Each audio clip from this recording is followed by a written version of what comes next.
Hi there, welcome to the Upcycled Design Lab. My name's Cindy and I craft using recycled and repurposed materials. If you're new here, I hope you'll stick around and check out some of my other upcycling tutorials. And if you like what you see, you can check the subscribe button below any of my videos to become a subscriber. Also, if you'd like to be notified when I upload new videos, be sure to check the bell icon as well. So I don't have a typical tutorial for you today because I'm very excited. I finally finished my Craftroom makeover, and I started it about a year ago with the plan just to finish an unfinished wall with some recycled materials. But as I was working on the wall, I just kept thinking of more and more projects, and before you know it, I was remaking the entire room. I haven't done a final cost analysis on this, but I'm estimating that it cost about $500 for the paint and the glue and all the supplies for all of the projects in this room. Before we go in, I should probably mention something about my style. If you've seen a lot of Craftroom makeovers, you've seen a lot of nice white, brightly lit, clean, tidy, classic looking kind of craft rooms. And that's not what you're going to find behind this door. Think more whimsical, quirky, and curious. One more thing before we go in, I did want to show you my color palette. I chose it from Lowe's. It's Sherwin-Williams paint and the name is Global Spice. So from this, I chose some neutral colors and my accent colors are down here. And I've decided to call my style Steampunk meets Crayola. So let's go on in. All right, surprise, I'm actually taking you back in time to about a year ago when I started this project. You can see my room is extremely cluttered, very messy and unorganized. So one of the first steps was to clear everything out, sort through it. I did get rid of a lot of things, and I also tried to sort things and put them all together if they were like items so that I could keep things more organized. But it did make my whole entire basement pretty messy for quite a while, but it was well worth the effort. So here's what the room looked like after I'd cleared out most of the clutter. You can see the walls are a little beat up. I've got some torn wallpaper, the dressers that need to be refinished. The whole room still needs an awful lot of work. But it doesn't need as much work as the rest of the basement needed. I'd actually forgotten how bad it was. I'm glad that step is over. So let's go back to the present day. All right, so here we are at the wall that started it all. But before I go any further, I did want to mention that all of these projects, I will put links to the actual tutorials in the comment section of this video. So if there's a certain project that you'd like more information on, you can just find that item in the comments and you can go straight to the tutorial video on that project. But like I said, this wall was open just down to the studs when I started, and I decided to cover it with some big pieces of cardboard that I had Mod Podged book paper onto, and I made, so these are set into the studs, and I made a couple of shelves. I used some tin cans that I rusted to put in the wall as well that are good for different storage items. I've got pencils and pens and paint and paintbrushes, and I also made these sort of inset spots where I can store taller items. The other project that you can see here is my trim that is also made out of cardboard. That was the second project. And I also did some baseboard. So basically they're all just built with corrugated cardboard and some cereal boxes and things built up to kind of resemble baseboard, door trim, and crown molding. So you can kind of see the different widths of sizes that I did. But all of them have basically the same construction. And then they are just covered with packing paper and Mod Podge.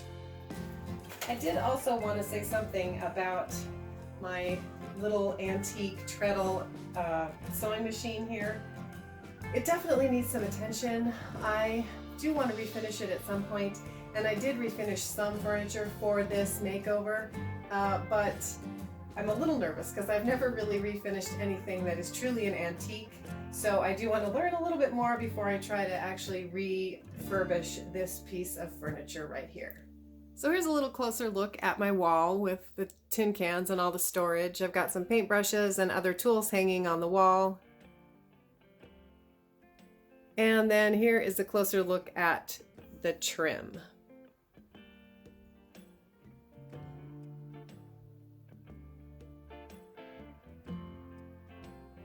All right, so my third project was to remake this closet door. And I wanted it to kind of mirror the entryway door, which has all of the glass panels on it. So I added some tin cans that were rusted there and cut into squares. And then I used thumbtacks to hold them on the door in sort of a window pane shape. And then I also wanted to make the handle match the kind of more steampunky rusted look. So I'm going to get a close-up of the door handle. So for the door handle, I used some tin foil to kind of make the shapes, and then a bottle cap is glued on the end, and then I used some Mod Podge and tissue paper to finish off the shape. And once that was done, I added some silver spray paint, some black paint, I think a little orange paint and yellow paint, just to try to get the rusted look to match the tin cans that are on the door. So I should probably back up here before I introduce my final project in this shot, because I have a bunch of little fake pocket watches that are made out of different tins and round containers that you can do a little bit of storage in if you wanted to. And then I have silly little tags on them, but you'll notice that the theme has sort of taken on an Alice-in-Wonderland look. I've been a fan of Alice-in-Wonderland ever since my grandmother bought me an Alice-in-Wonderland watch at Disneyland when I was about 6 years old. So I've even over the years made Halloween costumes. I've made a Queen of Hearts costume, an Alice-in-Wonderland costume, and even a Mad Hatter costume out of thrifted and recycled materials. So it's not surprising that this room kind of morphed into an Alice-in-Wonderland room. So you're going to see a lot more Alice-in-Wonderland things as we go along. So here's a closer look at some of my little fake pocket watch containers.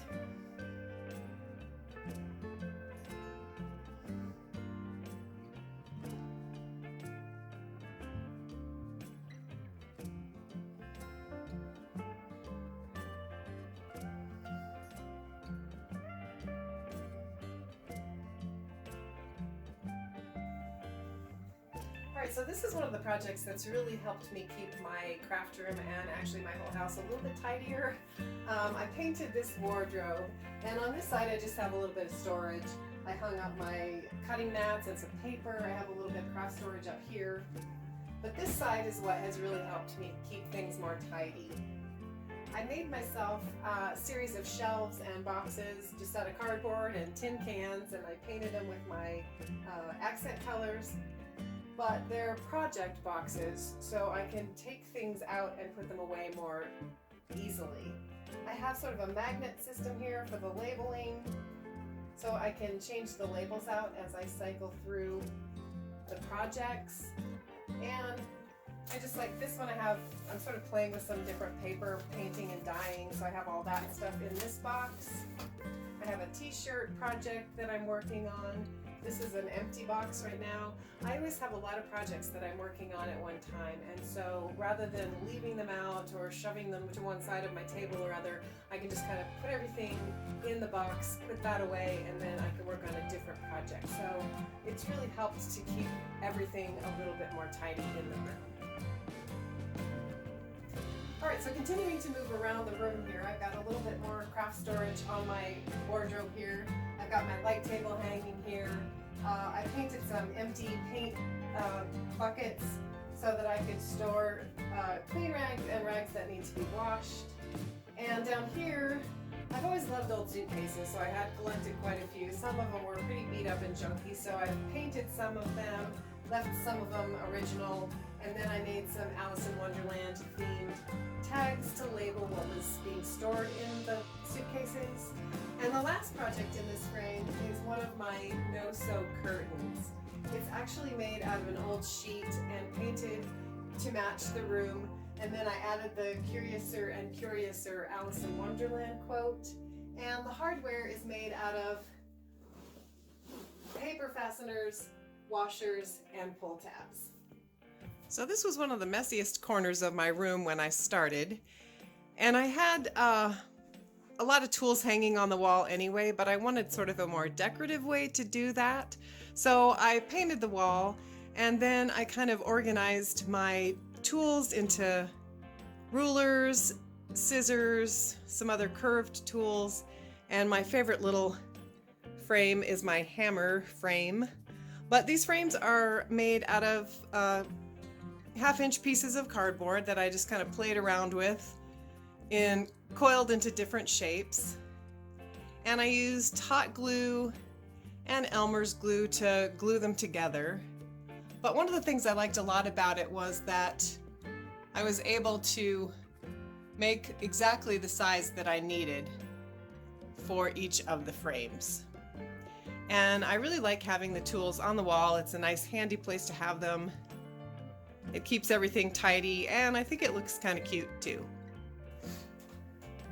All right, for my first little shelf decoration, I bought some Alice-in-Wonderland knickknacks. I have a Alice-in-Wonderland book. I got this flamingo from Hobby Lobby. I repainted a key that we had and refinished it, which was kind of a fun and simple project. These roses are made from a deck of cards, which was not a very easy project, but I got it done. Got a clock and a little rabbit here, which was also from Hobby Lobby, I think in the Easter section. But what I really want to draw your attention to is the ceiling. When I started, I had sort of some ugly ceiling tiles, kind of like the ones you'd find in an office building. So they had all those holes in them. You couldn't really paint over them. I didn't want to tear them down. So I decided to get some brown packing paper and Mod Podge and just cover the whole ceiling. And I really like the way it turned out, actually. Also, I did the crown molding, which was also made out of the cardboard and covered in the packing paper and Mod Podge. So this is actually a project that I did quite a while ago. It's a trash can made from woven magazine paper, and I just painted it to match my room. So I call it my trash can made of trash. And you can see down here I painted some other vintage suitcases and put the tags on them for my craft storage. My other curtain is right here with the "We're All Mad" quote on it. My other shelf has some other Alice-in-Wonderland knickknacks, tea set, and some drink me bottles. And then I made these two pieces of art from some thrifted frames, some book paper, and then I just transferred the art onto my canvas and painted it with some black craft paint. So at this point I have one wall covered with book paper and two walls covered with yellow paint. And on my last wall I had some really unattractive wallpaper, so I decided to go back to the book paper, but I also went full on crazy Alice in Wonderland with this cardboard tree and Cheshire cat. So for some reason years ago I had cut a hole in this wall and never finished it, so I wasn't sure what I was going to do once I started papering the rest of the wall. But at some point I got this crazy idea to do the Cheshire cat in the corrugated cardboard and just finish off this with some brown packing paper. The other project here is my desk, which I also refinished. It's got some different shades of pink on it, and then I used some air dry clay to add some accents to the drawers and to the drawer pulls. So this is kind of set up as my little sewing corner. I've got a couple little Alice in Wonderland knickknacks in the shelves there, some thread.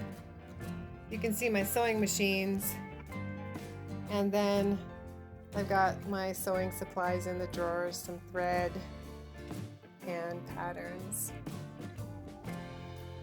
So here are a couple of dressers that I refinished. I had to strip off all the paint, and then I made some custom stain colors to match the room colors, and I used an Artograph tracing machine to trace all of the artwork on, and then I painted it with some black craft paint.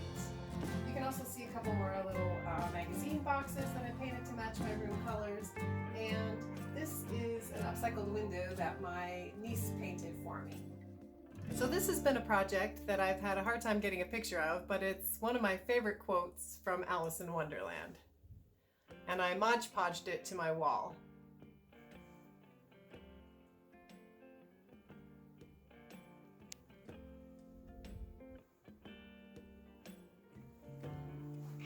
Alright, so we've made it all the way around the room, but I have a few projects left here. I did remake this lamp with some more Crayola air dry clay, and I also had to make the lampshade because it didn't have a shade when I got it. It's made with some empty Mod Podge bottles, which is sort of ironic since I used so much Mod Podge in this room. I had a lot of empty bottles. They're hooked together with some jump rings, and I used a really heavy-duty punch called a pick punch to punch out the shapes. For this next project, I wanted a full-length mirror in the room anyway, and my motto is you can never have too much storage space. So I cut another hole in the wall and added some shelves made from old fence posts and paper mache the inside to match the paper wall to add some more storage space. And down here, this goes all the way to the floor, so you can sort of store taller things. And these can go up, tucked up into the wall. So there's really a lot more storage space than there looks like there is. And my last project is my cardboard curtain for my door. I thought perhaps there would be times when I wanted to have it be a more private door and not just have the glass panes. So I had a giant coloring book from Alice-in-Wonderland with all of these images on it, and I just Mod Podged them to some cardboard, added some little piping trim, and hooked the whole thing together with some ribbon. So they are kind of interchangeable. You can flip them over. You probably saw them from the outside with the book paper on them. But also, just in case you didn't want to have the door closed off all the time, I made a spot over here to hang them as well.